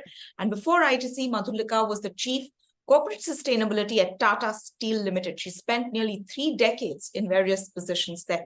Madhulika, wonderful to have you here with us today at the Economic Times to speak on carbon neutral business, pathways to decarbonizing industries and accelerating the shift to sustainability. Welcome. Thank you, Maloni. Pleasure to be here. No, it's our pleasure to have you. Your company has a diversified presence in FMCG, hotels, software, paper boats, agribusiness. What are the key pillars of your sustainability outlook? And how do you make all these diverse sets of businesses sustainable? What is your challenge when you set out this blueprint, especially because your businesses have so many stakeholders? No, so I think even before the word sustainability became more fashionable to use, I think ITC has had this ethos of triple bottom line, and one of the pioneers of actually converting it into action and decision making maybe about 2-3 decades ago. And so people, planet and profit has always been at the core of strategy or any decision making when you are either thinking about diversification or growing up any business or any initiative, so to say. So that's why when the iconic e-Chopal, when it was initiated, it had actually what it had was that since we had an agri presence, it had a people and a planet at the core, but then it also ended up in Britain. In terms of giving much better realization to the farmers, you also ensured that that relationship was built and availability for your operations. And since then, ITC has been scaled up, but that relationship building has helped you to ensure your cost and price and availability of key commodities for your other businesses. So I think that has been at the core. Having said that, of course, formally in terms of, kind of a ESG framework in a sustainability, I think for us in terms of environment, the key focus is, of course, climate change. And when I say for climate change, it is not only for decarbonization or looking at climate risks only for our own operation, but again, for a extended value chain, because we have very, deep value chains, both upstream and downstream. So that's one thing. And with climate change is integrated water and biodiversity. So these are all actually interrelated subject, but form a very one key piece of one very big focus area for us. The other is, of course, since, as you said, we are a consumer product limit, basically. And of course, we also have services like hotels, but looking at product sustainability and looking at how are we able to give much more, not only from a quality and innovation or design perspective, but also inbuilt the sustainability aspects in our products and services. So like hotels, So again, ITC hotels have been at the forefront of leading the responsible luxury credo. And, ITC actually has, all the hotels that we own, they are all green building LEED Platinum certified. And I was just doing some data check yesterday and found that in India, there are some 146 buildings which are LEED certified. And 40 of this, about 36 is owned by ITC, which means almost, about 1/4 of these buildings are owned by ITC. So very significant focus is there on green infrastructure. So not only, like decarbonization, but also building green infrastructure. The other is, of course, circular economy, where it's not only process waste, but also looking at our packaging, because again, being a product oriented. If I look at from a social angle, of course, apart from, human rights, both within fence and outside fence, supply chain sustainability is again, taking a lot of mind space. So one of the emerging areas, I would say, supply chain sustainability. Again, from a perspective of, having a very, very wide value chain. So these are some, key focus areas for us. In terms of challenge, you rightly said, we have diversified businesses, but then what we have done is like basis these kind of subjects, what are material to, or one, there is a S2.0, which is like a common minimum denominator, which applies to everyone. So those are like on energy, water, etc. Those are targets, and every business has to find that, has to fulfill that in their own businesses. But then, of course, there are nuances for a specific business. For example, for hotels, it's a service sector. So things which are much more material, we focus or we take some specific initiatives under that. The food business, which is the most growing business, has got aspects of nutrition, has got aspects of food safety, has got aspects of now, even introducing new nutraceuticals so that you look nutrition at as a subject. So all these are material issues. Then we look at that nuanced view of that business. But that's a challenge. I mean, being at a corporate, tying it all together, that's a big challenge, but then that's also the fun of working in a conglomerate. So. All right, and I think, you made excellent points. People, planet, and profit. How do you tie all of that together? So I think the challenge really for a lot of corporates is, how do you make green pay, right? And, at least ITC seems to be on a path to doing that. What you also spoke of, Madhulika, was the upstream and the downstream value chains. And I want to focus on some of that. Companies measure the greenhouse emissions through scope 1, scope 2, and scope 3, right? Scope 3 emissions make up about 75% of the industrial carbon footprint, and they occur outside the organization's boundaries. Very often they're neglected, and for many they pose a challenge. So I would love to understand how ITC is managing the scope 3 emissions, and within that, what's been your biggest learning? So scope 3 emissions, rightly said, but for ITC, we have done a very macro level estimation for us, for our kind of business spread, which is there, where we have a papers, which is a very manufacturing intensive kind of a thing. Yeah. Our scope 3 is around 80%, and 20% is actually scope 1 and scope 2. Wow. So obviously significant amount of it. And of this 80%, actually 70% comes from our raw material that we source. More, and of that 70% raw material, it is largely in the agri sourcing. Right. So, we source a lot of wheat, we source a lot of sugar, a lot of these things. So obviously they all come with an embedded carbon footprint. The other 7 to 8% comes from logistics, both upstream and downstream, because you are bringing it to your factory or you're taking down to your warehouse, from the warehouse to the actual retailer. The other 7% is in packaging. And then there's something also on logistics, I think I've covered. So yeah, these are broadly the big areas that we focus on in terms of our scope 3 emissions.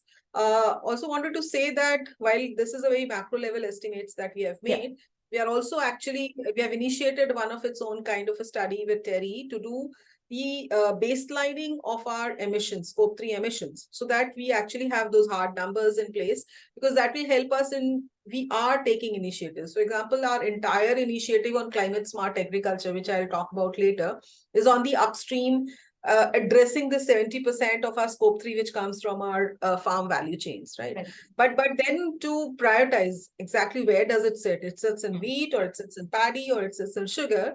We are doing a baselining kind of a study, which is one of its kind.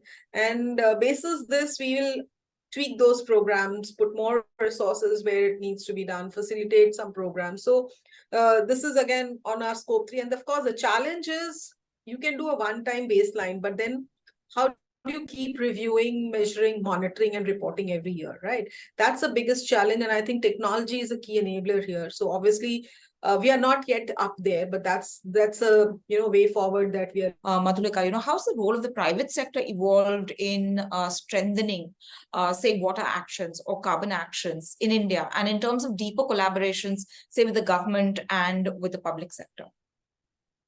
Speaking from your experience, with ITC and also with Tata Steel.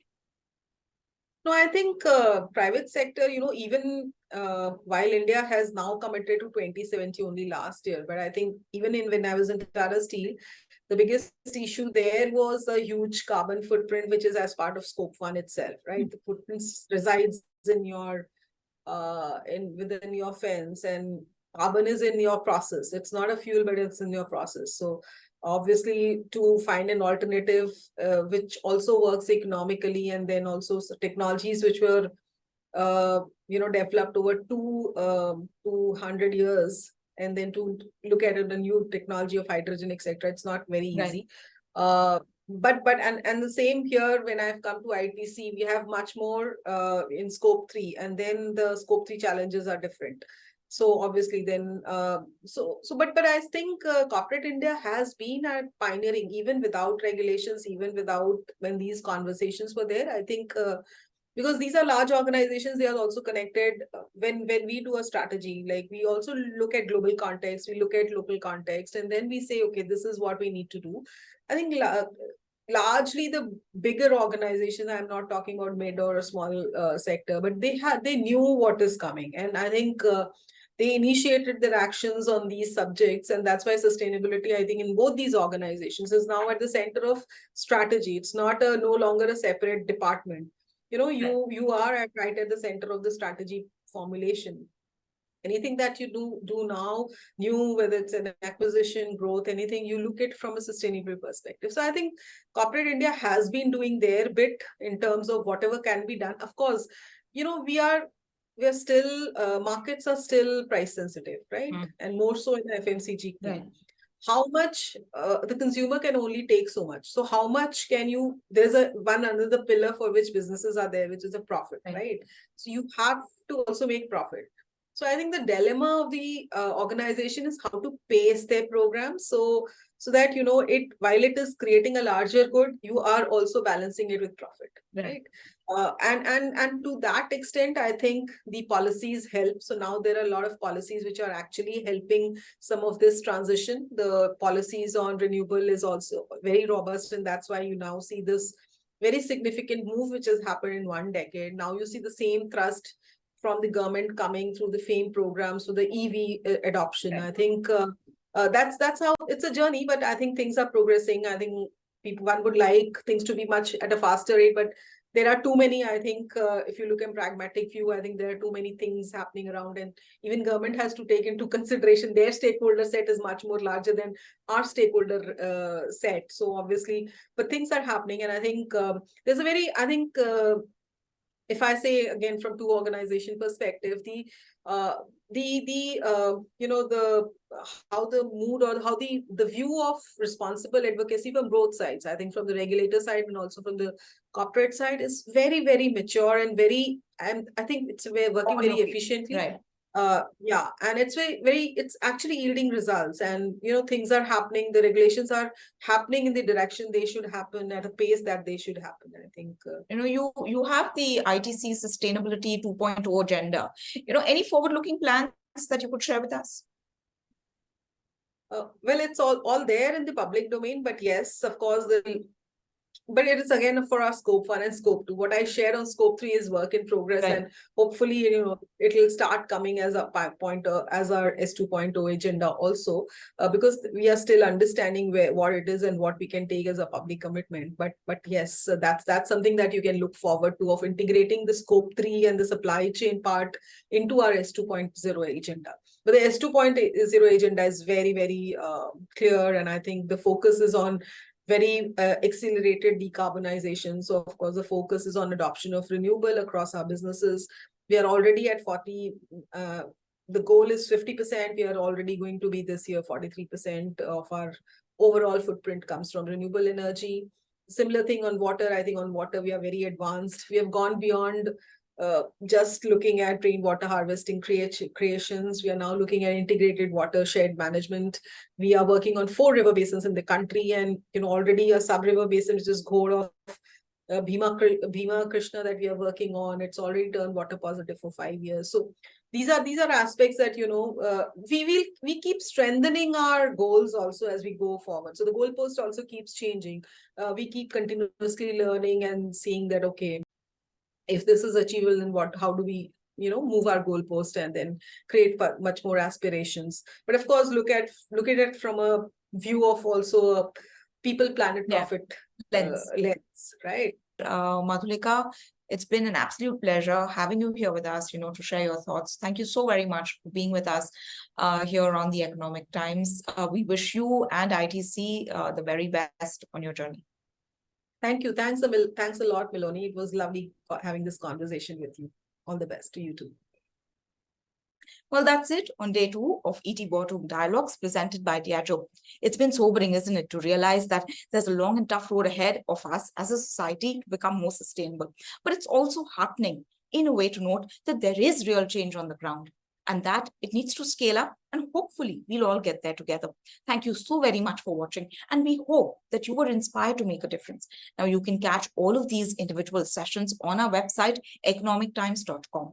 Subscribe if you'd like to know more about this and other such initiatives. Do write into us. We love feedback. Thank you so very much for watching. I'm Miloni Bhatt. Goodbye.